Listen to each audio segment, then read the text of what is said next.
कल जो घटना घटी, इसी सदन के एक माननीय सांसद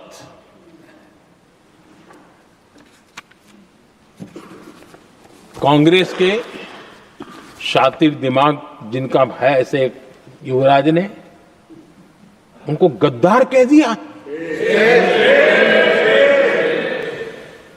अहंकार कितनी सातवें आसमान पर पहुंच चुका है इनका। और कांग्रेस को छोड़कर के कितने ही लोग निकले हैं, कांग्रेस के कितने टुकड़े हुए हैं, कई लोग दूसरे दलों में गए हैं, लेकिन औरों को तो किसी को गद्दार नहीं कहा उन्होंने। लेकिन कल सांसद को गद्दार इसलिए कहा क्योंकि वो सिख थे। ये सिखों का अपमान था, ये गुरुओं का अपमान था। और कांग्रेस के अंदर जो कूट कूट करके सिखों के प्रति नफरत भरी पड़ी है ना, उसका वो अभिव्यक्ति थी। और इसी सदन के माननीय सांसद है वो, और उनको जरा भी दर्द नहीं, वरना आज खड़े होकर के कह सकते थे कि कल जो हुआ इसी सांसद की गरिमा के अनुरूप नहीं था, हमें खेद है, एक शब्द तो बोल लेते। लेकिन सिखों के प्रति उनके मन में जो नफरत भरी पड़ी है, और इसी के कारण उन्होंने कल, और जिसका परिवार देश के लिए शहादत देने वाला परिवार के वो सदस्य है, उन्होंने अपने राजनीतिक विचारों में परिवर्तन किया, इसलिए गद्दार हो गए। और एक गद्दार शब्द छोटा नहीं है। मेरे देशवासी को कोई गद्दार कहे, ये कैसे देश सहन करेगा? और वो भी एक सिख है इसलिए गद्दार कहना बहुत दुर्भाग्य की बात है। और ऐसे लोग कांग्रेस को नहीं डुबाएंगे तो क्या करेंगे?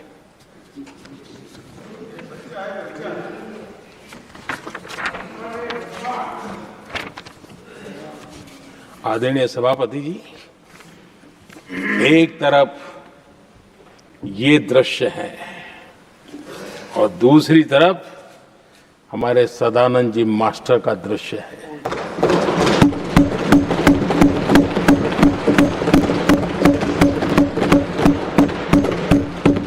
राजनीतिक विद्वेष के कारण उनके दोनों पैर काट दिए गए। भरी जवानी में दोनों पैर काट दिए। कटे हुए पैर से जिंदगी गुजार रहे हैं, लेकिन संस्कार इतने ऊंचे हैं कि वाणी में भी अपशब्द नहीं निकलता है, बर्तन में भी कटुता नजर नहीं आती।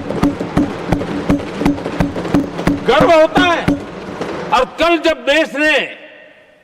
जब उनका पहला भाषण हो रहा था सदन में, और उन्होंने जब अपने बेंच पर आपसे इजाजत लेकर के अपने कटे हुए पैर के लिए वो जो लीम का उपयोग करते हैं, आर्टिफिशियल लीम का, उन्होंने जब रखा, वो दृश्य देश के लिए पीड़ादायक था कि इस देश में ऐसा ही बंधारण की बातें करने वाले इंडिया अलायंस के लोग, और ये इंडिया अलायंस पूरा जिम्मेवार है इसके लिए,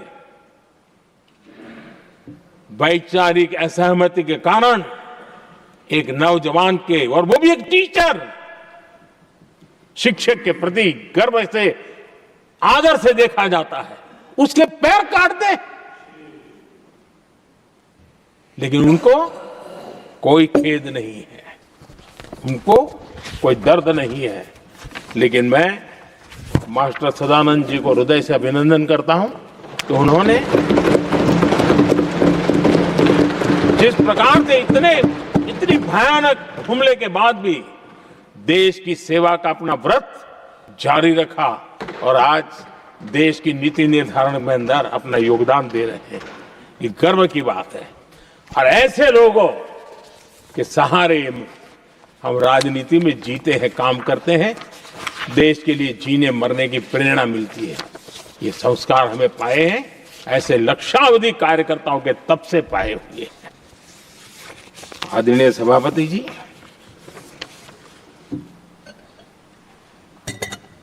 इन दिनों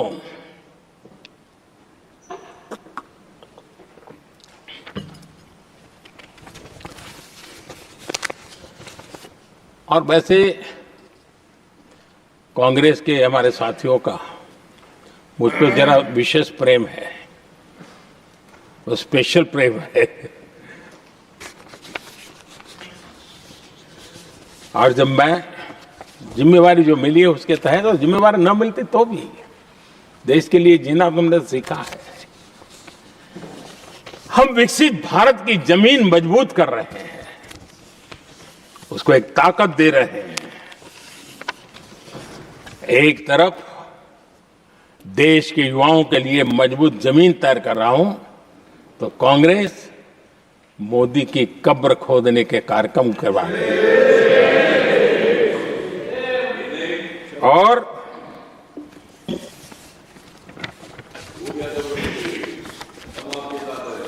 मोहब्बत की दुकान खोलने वाले मोदी तेरी कब्र खुदेगी के नारे लगा रहे हैं जी।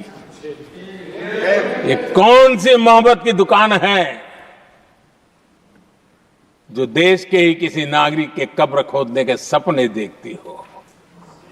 ये कौन सा संविधान से उन्होंने सीखा है जो देश के ही किसी नागरिक के कब्र खोदने की बात करते हो? क्या ये संविधान का अपमान नहीं है?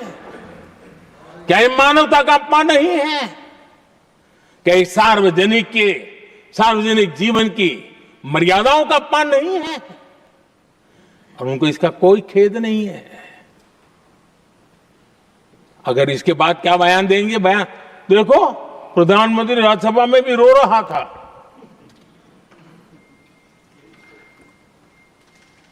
किस प्रकार के संस्कार और वृत्तियों से पले बड़े लोग हैं ये। आदरणीय सभापति जी, मेरे लिए कोई अनुभव मेरा बहुत पुराना है।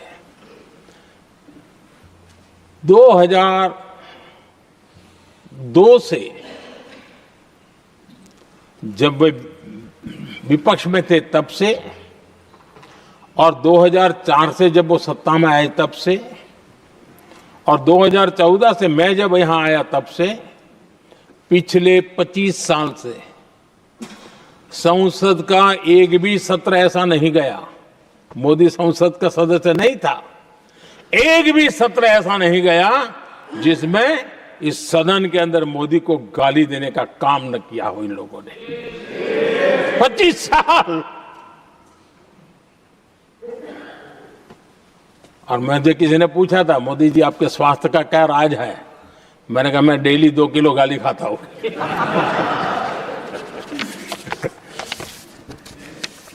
आदरणीय सभापति जी, ये मोदी की कब्र क्यों खोदना चाहते हैं? ये सिर्फ नारा नहीं है, ये इनके भीतर पड़ी हुई नफरत का प्रतिबिंब है, इसकी अभिव्यक्ति है। और वे इसलिए हैं, हमने 370 की दीवार गिरा दी, इसलिए वो मोदी की कब्र खोदना चाहते हैं। हमने नॉर्थ ईस्ट में बम, बंदूक और आतंक का जो छाया बना रहता था, नॉर्थ ईस्ट में शांति और विकास का राह अपनाई, इसलिए वो मोदी की कब्र खोदने पर सोच रहे हैं। पाकिस्तानी आतंकियों को घर में घुस करके जवाब देते हैं, इसलिए मोदी की कब्र खोदने की बात कर रहे हैं। ऑपरेशन सिंदूर करते हैं, इसकी उनको परेशानी होती है और इसलिए वो मोदी की कब्र खोदते हैं।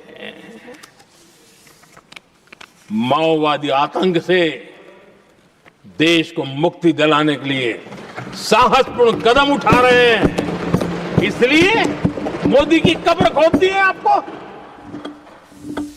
हमने, नेहरू जी ने देश के साथ बहुत बड़ा अन्याय किया था, सिंधु जल समझौता करके। उस सिंधु जल समझौते को हमने एबेंस में डाल दिया, क्या इसलिए इसलिए आप मोदी की कब्र खोदने के नारे लगा रहे हो। आदरणीय सभापति जी, कांग्रेस की परेशानी कुछ और है। ये पचा नहीं पा रहे कि मोदी यहां तक पहुंचा कैसे, और उनकी परेशानी बढ़ती जा रही है कि भाई पहुंचा तो पहुंचा, लेकिन अब तक टिका क्यों है। और इसलिए वे एक ही रास्ता उनके लिए बचा हुआ लग रहा है कि मोदी तेरी कब्र खुदेगी। आदरणीय सभापति जी, ये तो मान करके बैठे थे। उनका लोकतंत्र, संविधान के कोई लेना देना नहीं। उनको तो लगता है कि प्रधानमंत्री पद उनके परिवार की जागीर है, उस पर कोई और बैठ नहीं सकता। ये जो उनके भीतर में नफरत पड़ी हुई है ना, मोहब्बत की दुकान में जो आग भरी पड़ी हुई है ना, उसका परिणाम है। और इसीलिए कोई क्यों बैठा, हमारा पैतृक अधिकार था, इसलिए मोदी की कब्र खोदने का नारा लेकर के वो चल रहे हैं। आदरणीय सभापति जी, कांग्रेस के शाही परिवार को देश ने दशकों तक अवसर दिया है, ऐसा नहीं है।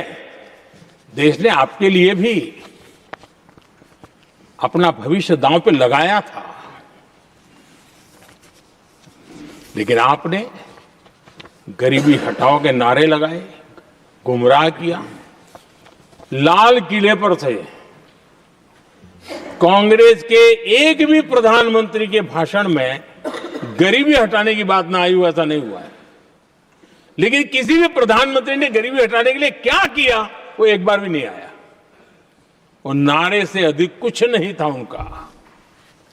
और मोदी ने रास्ता अपनाया गरीब को एम्पावर करने का, गरीब को सशक्त करने का। और मेरे देश के गरीबों को मैं सलाम करता हूं, उन्होंने देश की योजनाओं को समझा, स्वीकारा और अपने सामर्थ्य को बढ़ाने के लिए प्रयास किया।